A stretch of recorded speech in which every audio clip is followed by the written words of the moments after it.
Fala, meu jovem gafanhoto, se você está pensando em fazer a implantação de uma lavoura de café, você caiu no vídeo certo. Vou te passar 7 passos muito importantes para que você não erre e, se errar, erre na menor quantidade possível. Vamos lá então para esses passos. Entenda primeiro que essa é uma planta perene e ficará certamente mais do que 10 anos na sua área. É muito importante que você saiba, que você possa e tenha que tomar as melhores decisões possíveis, porque essa planta irá ficar um bom tempo na sua área. Primeira coisa que você tem que avaliar é a sua área de plantio. Bom, na sua área de plantio você tem que verificar o quê? Primeiro ponto, temperatura. Qual é a temperatura que você irá implantar essa sua lavoura? Qual a temperatura média? Quanto tem sido as últimas temperaturas de pelo menos os últimos 5 anos? Porque ela poderá determinar qual vai ser o melhor tipo de clone que você vai trabalhar. Assim também, o quanto essa planta pode evapotranspirar irá ser necessário de água. Uma outra coisa muito importante que você tem que ver, qual é o nível de precipitação. Quanto chove nessa sua região que você irá implantar o seu café? Porque a depender dessa quantidade que irá chover, você também, essa dose, essa quantidade irá determinar também quanto de água você tem que ter no seu reservatório ou de onde você irá captar essa água, seja água subsuperficial, no caso um poço artesiano, ou até mesmo de uma lagoa, de uma represa ou de um rio. Você tem que verificar também qual é a velocidade do vento que costuma ocorrer aonde você vai implantar esse seu café. Porque há regiões que a velocidade do vento é muito alta e isso prejudica seriamente as plantas, seja por perca de água, seja por desfolha dessas suas plantas. E através disso você consegue saber qual é a posição que esse vento vem e qual é também a época para você poder tomar a decisão se vai fazer a implantação de um quebra-vento ou não. Um outro ponto muito importante: qual é a umidade relativa do ar que costuma ocorrer nessa sua região? A umidade relativa de ar é aquela pressão, aquele mormaço que fica, mesmo naqueles dias que não tem sol. Porque essa umidade relativa do ar, ela influencia diretamente no pegamento das flores das suas plantas. Chega naquela época da florada, às vezes está aquele mormaço, há um grande nível de abortamento. Por isso é muito importante que você saiba. Um outro grande ponto muito importante é a altitude que você vai implantar esse seu café. Que a depender da altitude, certas variedades, certos clones não irão se adequar à realidade que você tem. Por mais que você goste de uma variedade ou outra, de um clone ou outra, às vezes ele não irá se adequar. Por quê? Por conta da altitude. E não menos importante, nesse primeiro passo, a topografia. Tem que entender como que é a topografia, aonde irão percorrer as estradas, os carreadores, por onde você vai entrar com esse adubo, por onde você vai tirar na colheita esses seus grãos. Você tem que já pensar estrategicamente agora, antes de ter implantado essa cultura sua lá. Vamos então para o nosso segundo passo, é a análise da planta. Entenda isso é muito importante. Você não pode comprar o que o viverista te recomenda. Você tem que saber o que você quer quando você chegar ao viveiro.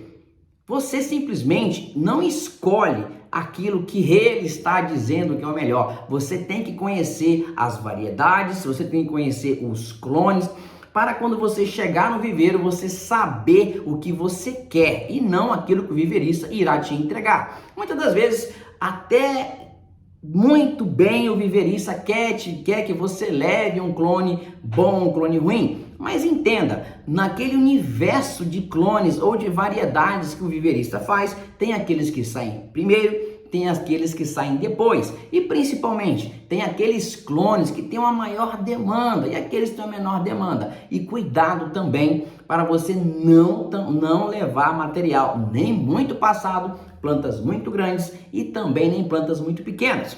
Analise as folhas dessas plantas, verifique se não tem nenhum sinal de doença fúngica, bacteriana. Verifique o sistema radicular dessas plantas, se não tem nenhum problema com fusariose, se não tem nenhum problema com rhizoctônia, rosiziniose, se não tem nenhum problema com nematóide. Avalie bem. Antes de levar essas mudas, lave uma dessas raízes junto com o viverista e analise esse material que você está levando para a sua propriedade.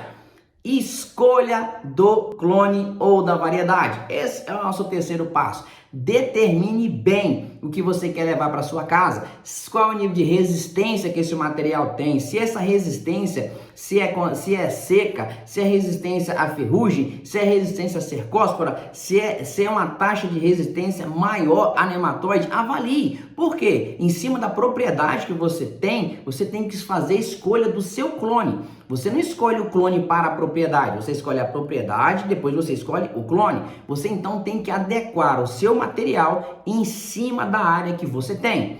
Avalie também em cima disso o espaçamento que você irá trabalhar, qual tipo de espaçamento, e aí sim você consegue determinar qual vai ser a variedade e qual vai ser o clone que você irá trabalhar. Vamos então para o nosso quarto passo. O quarto passo é o material produtivo, o potencial produtivo deste clone ou dessa variedade.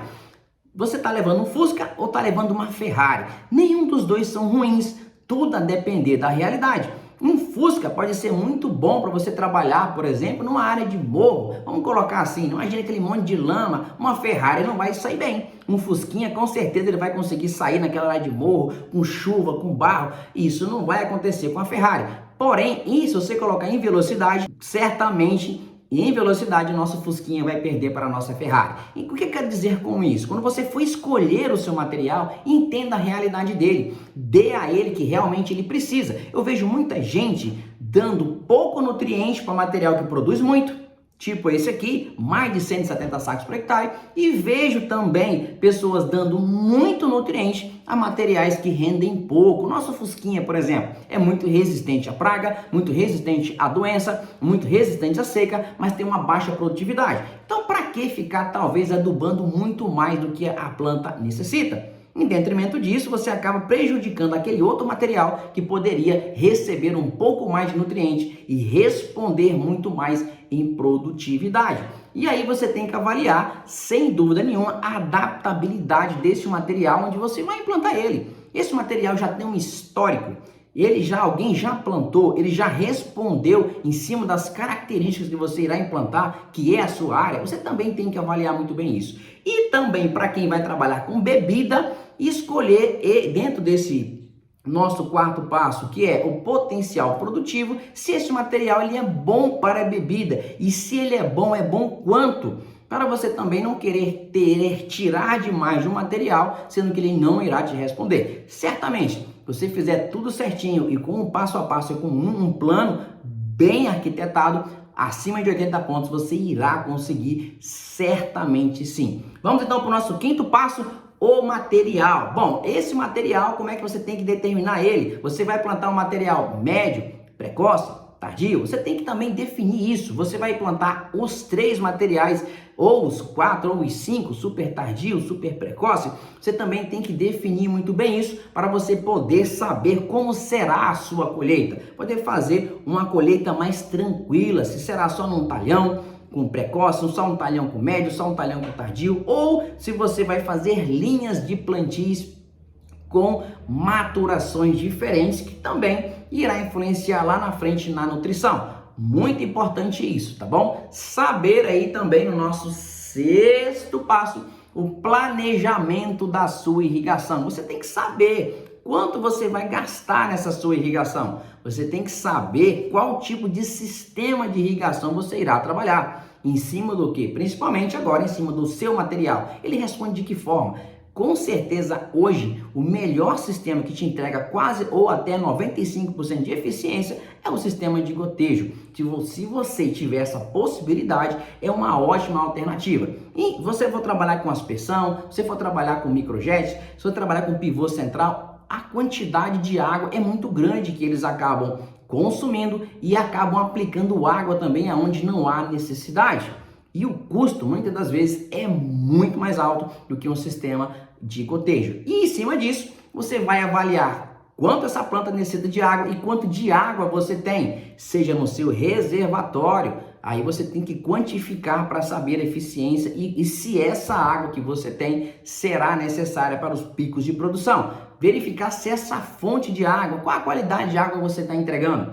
Entregando porque não só para a planta, mas também para o seu sistema de irrigação, porque a qualidade de água ruim, ela prejudica tanto a planta quanto o seu sistema de irrigação. E o outro ponto importante é o consumo de energia. Eu vejo vários produtores, quando liga a irrigação, corre para o relógio para saber quantas voltas está dando. Não pode ser assim, tem que ser uma coisa mais tranquila. Então, projete sua irrigação, faça vários orçamentos para você conseguir chegar no melhor ponto para você. E o nosso sexto e último passo é a distribuição espacial. Sim, estou falando do espaçamento. Qual é o melhor espaçamento para essa variedade, para esse clone que você vai trabalhar? Vai ser um adensado, um super adensado, um espaçamento mais tradicional. Você tem que entender e respeitar também a própria planta. Ela também responde de forma diferente a depender do espaçamento. Então você tem que conhecer também os espaçamentos ideais para aquele tipo de clone, para aquele tipo de variedade no qual você vai irá plantar, tá bom? Espero que eu tenha te ajudado em mais desse vídeo, porque o nosso intuito é o seguinte: quem aprende não depende.